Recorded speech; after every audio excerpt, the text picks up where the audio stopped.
Buenas tardes, mi nombre es Rafael Bañares, es un placer estar aquí, aunque sea de manera virtual, y quisiera agradecer especialmente a mis queridos amigos doctora Cristi Perelló, con quien he tenido la ocasión de compartir muchas actividades docentes, y al doctor José Luis Calleja, de muchísimos años de trabajo conjunto, por la invitación a participar en este evento, que creo que es acertado por la orientación práctica que parece que al menos el programa tiene y espero contribuir razonablemente a estos objetivos. Muchas gracias. Y mi papel hoy consiste en abordar las indicaciones del tratamiento de la ascitis mediante derivación portosistémica percutánea intrahepática, más conocido por su acrónimo inglés TIPS. Para seguir el conocimiento práctico que en este curso está previsto, voy a empezar con un caso real, un paciente de 55 años que nos remitieron a nuestro centro para valoración de trasplante hepático y cuya historia en resumen ven en la diapositiva. Se trataba de un paciente con cirrosis de origen alcohólico y enfermedad grasa metabólica, con deterioro importante de la función hepática y que había presentado descompensaciones en forma de ascitis con progresivo deterioro y más necesidad de paracentesis, encefalopatía leve en relación con insuficiencia renal y estaba en profilaxis primaria con beta bloqueantes por varices grandes y anatómicamente tenía trombosis parcial de la porta derecha. Desde el punto de vista de la comorbilidad, el paciente tenía hernia umbilical de gran tamaño que se había fistulizado requiriendo intervenciones quirúrgicas y estaba en tratamiento pues, en el convencional en estos casos, encaminado al tratamiento de las complicaciones y al tratamiento de la enfermedad metabólica de base. Además, en la exploración el paciente presentaba fundamentalmente ascitis y edema. La auscultación cardiopulmonar era razonablemente normal, a excepción de un soplo pansistólico, y presentaba unos análisis de sangre sin grandes alteraciones. Y cabe destacar aquí la ausencia de insuficiencia renal, el deterioro moderado de la función hepática y la normalidad de los niveles de ProBNP. Y además el paciente tenía un electrocardiograma sin grandes cambios, excepto bradicardia probablemente asociada a beta bloqueantes, y un ecocardiograma sin grandes alteraciones en lo que respecta a la fracción de eyección, con algún dato compatible con patrón de llenado transmitral compatible con alteración de la relajación. Y este enfermo ilustra perfectamente cuál es el escenario contextual en el que los pacientes con ascitis de difícil control se encuentran y que está representado por esta imagen en la que aparece la complicación fundamental, la existencia común de sarcopenia en estos pacientes, otras complicaciones como encefalopatía, la duda de la reserva cardíaca y además a veces alteraciones locales como la existencia de un ahorro umbilical. Y para resolver este problema yo voy a intentar responder a tres fáciles preguntas. La primera es, ¿por qué puede ser bueno hacer un TIPS en este paciente? Segundo, ¿cuál sería el beneficio esperable en el escenario clínico que este paciente tiene? Y una vez que me he decidido a tomar la decisión, ¿qué cosas son necesarias conocer o de qué cosas debo disponer en mi hospital antes de hacer un TIPS a este paciente? Con respecto a la primera, ¿por qué puede ser bueno hacer un TIPS? Esta es la clave fundamental, y es que el TIPS es una derivación portosistémica, que, por cierto, era el primer procedimiento que se utilizó en la hepatología moderna, con los primeros ensayos clínicos, eso sí, con procedimientos de anastomosis por tocado quirúrgicos. Y el TIPS lo que produce es un marcado descenso de la hipertensión portal, que es el elemento fundamental para el desarrollo de las complicaciones de la cirrosis, que conlleva un incremento de las presiones de llenado, una atenuación de las alteraciones hemodinámicas que estos pacientes tienen, un descenso de los sistemas vasoactivos presores y, por tanto, una mejoría de la función renal, la hemodinámica renal, la excreción urinaria de sodio y, por tanto, un mejor control de la ascitis.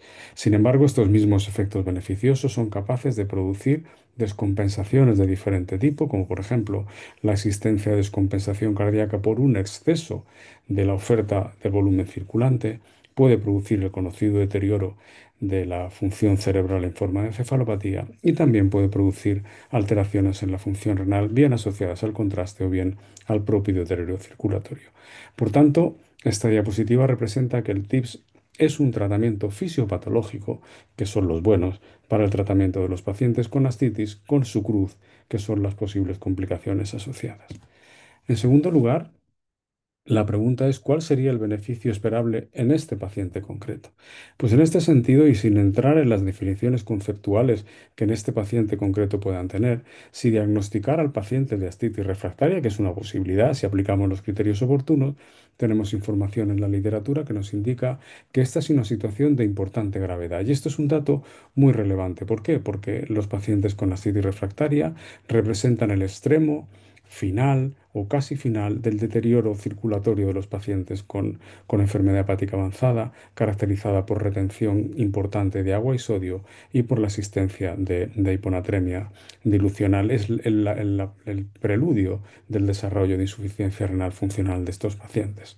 Y además tiene un marcado impacto pronóstico. Los pacientes con ascitis refractaria tienen con frecuencia insuficiencia hepática avanzada, deterioro muy importante de la supervivencia, así como en nuestro paciente, hernias, sarcopenia y un deterioro profundo de la calidad de vida. Pues la literatura nos indica, y esto es literatura relativamente antigua, porque procede de un metaanálisis de datos individuales realizado con los primeros estudios controlados realizados con TIPS versus paracentesis en ascitis refractaria, podemos ver, que es el mejor de los estudios, cómo los pacientes tratados con TIPS, insisto, en este metaanálisis de datos individuales, presentan un mejor control de la ascitis, pero además un incremento significativo de la supervivencia si se compara con el tratamiento convencional con paracentesis evacuadora y además en este estudio sin presentar un impacto negativo en el desarrollo de encefalopatía. Y como pueden ver, los pacientes tratados con TIPS presentaron una incidencia de encefalopatía similar a los pacientes tratados con paracentesis.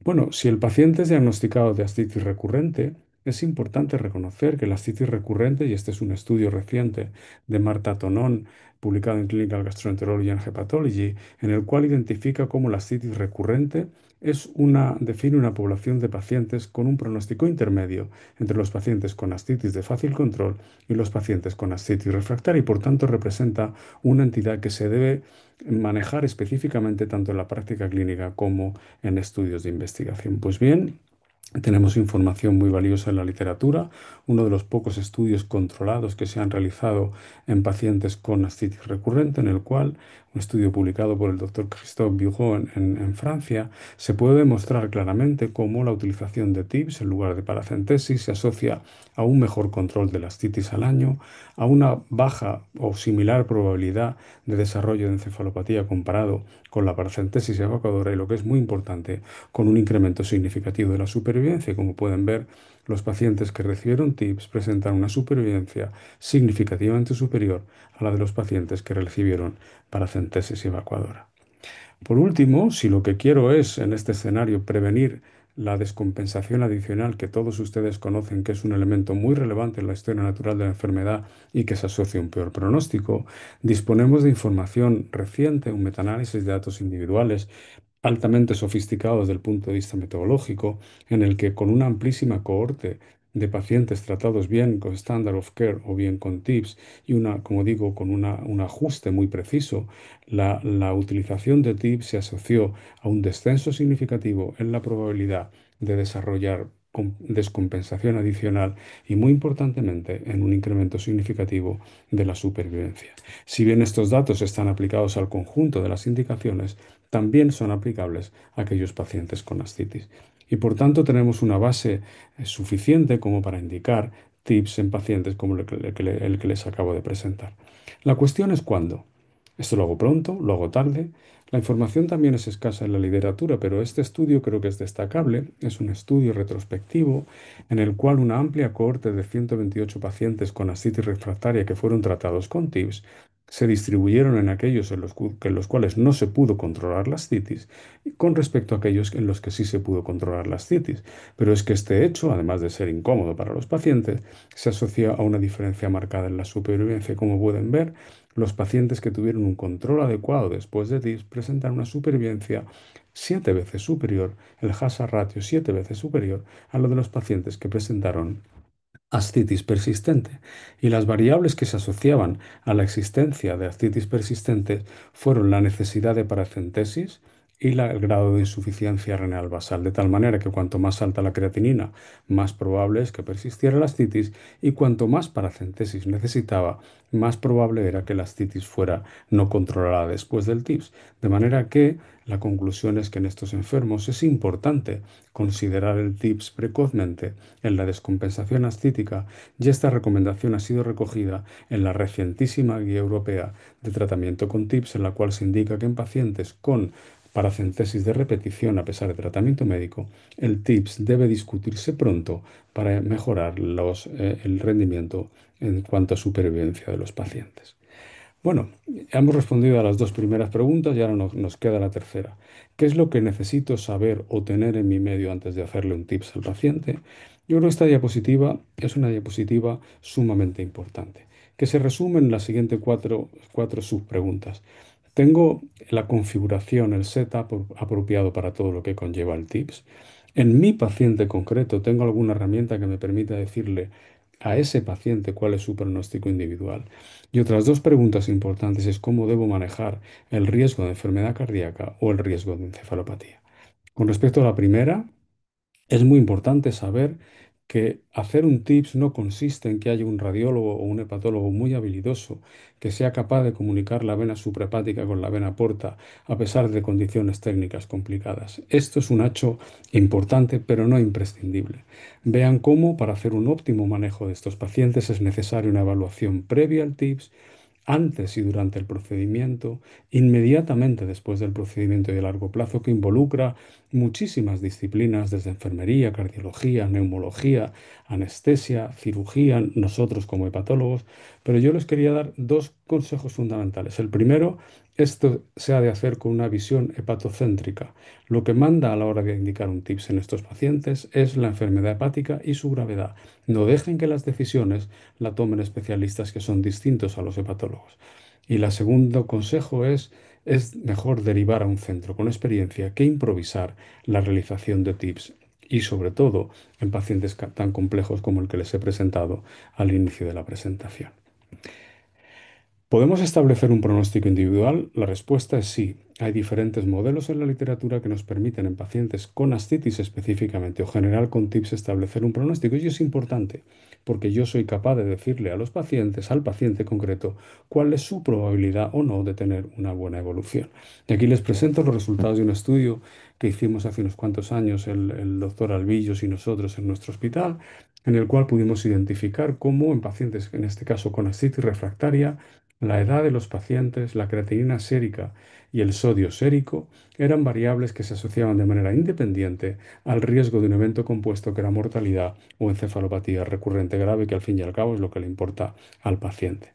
Y como pueden apreciar, con estas tres variables se consigue realizar un modelo sencillo que está en este nomograma, que aplicado a nuestro paciente concreto identifica que este señor tiene una probabilidad de estar libre del evento compuesto cercana al 80%, y por tanto le puedo decir, mire usted, si yo le hago un TIPS, tiene usted un 80% de sobrevivir sin tener encefalopatía, y es una información valiosa. Y de la misma manera, existen otros criterios y les cuento este del Hospital de Friburgo, un estudio muy amplio, retrospectivo también con muchísimos enfermos, en el cual identifican una serie de variables como la creatinina, la albúmina, la bilirrubina y la edad, que componen el índice de Friburgo, que aplicado también a nuestro paciente nos identifica 55 años, creatinina sérica, bilirrubina y albúmina, la probabilidad de que este paciente sobreviva a los 3 y a los 6 meses después de la colocación del TIPS. Por tanto, sí que tenemos herramientas para identificar en nuestro paciente concreto una aproximación específica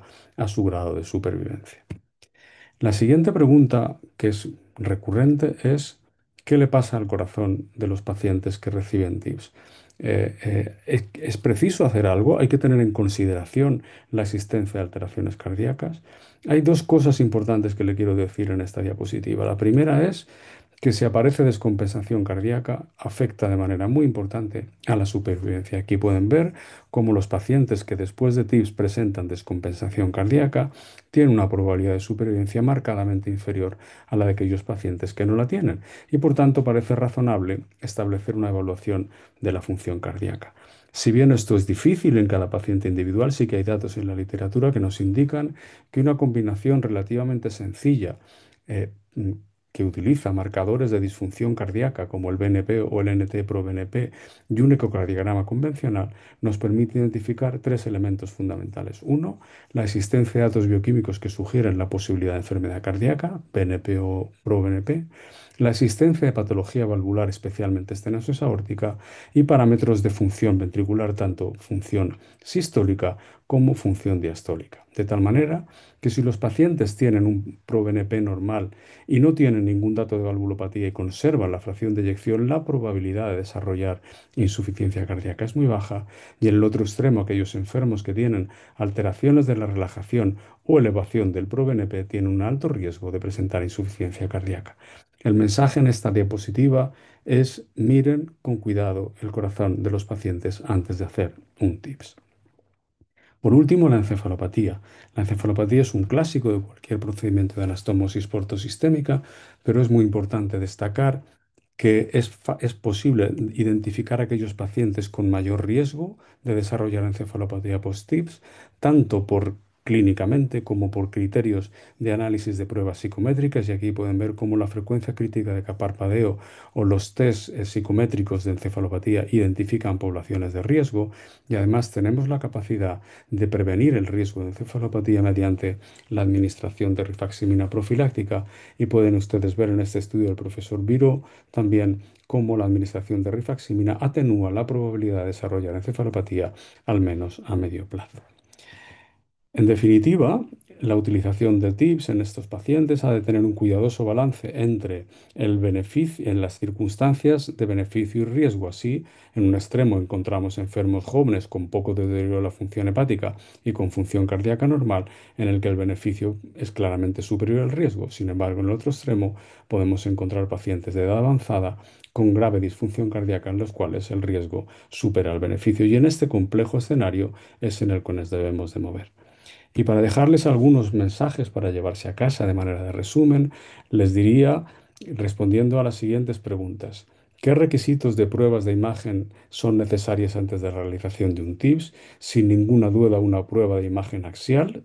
No hay que olvidar que son procedimientos selectivos, un TAC fundamentalmente, un ecocardiograma, una valoración de proBNP y una evaluación de la función renal para anticiparnos al riesgo de insuficiencia cardíaca. ¿Cuándo debo contraindicar la realización de TIPS? En pacientes con insuficiencia cardíaca o enfermedad valvular grave, en pacientes con hipertensión pulmonar grave, en pacientes con infección activa, encefalopatía refractaria u obstrucción biliar intratable, y efectivamente en aquellos pacientes en los que hay una lesión focal en el parénquima en el trayecto del TIPS. ¿Cuál es la técnica más apropiada? No he querido entrar con detalle en la técnica, pero debemos utilizar derivaciones de pequeño tamaño, específicamente con prótesis de expansión controlada, y si quieren hablamos esto en el diálogo. Efectivamente es un procedimiento que en pacientes cuidadosamente seleccionados mejora la probabilidad de recidiva de la ascitis y la supervivencia libre de trasplante. Una pregunta recurrente es si hay alguna nivel de disfunción hepática en los cuales el tratamiento con TIPS deba ser contraindicado. No lo hay.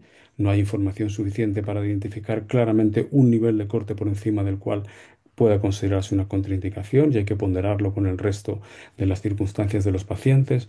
Lo mismo ocurre con la edad. Y sí que quiero terminar haciéndoles una observación, y es que el efecto del TIPS en pacientes con ascitis no es inmediato. Al igual que en la hemorragia aguda por varices, poner un TIPS y parar la hemorragia es una cosa que va inmediatamente detrás de la otra. No es así, porque la modificación de los sistemas retenedores de sodio y agua tarda más tiempo. De manera que en pacientes en los que se instala un TIPS por ascitis recurrente, se debe esperar un periodo de al menos 6 semanas para evaluar tanto la posible eficacia como la disfunción del TIPS. Y esto es todo lo que les quería contar en el escaso tiempo del que disponía para abordar un tema tan extenso. Muchas gracias por su atención.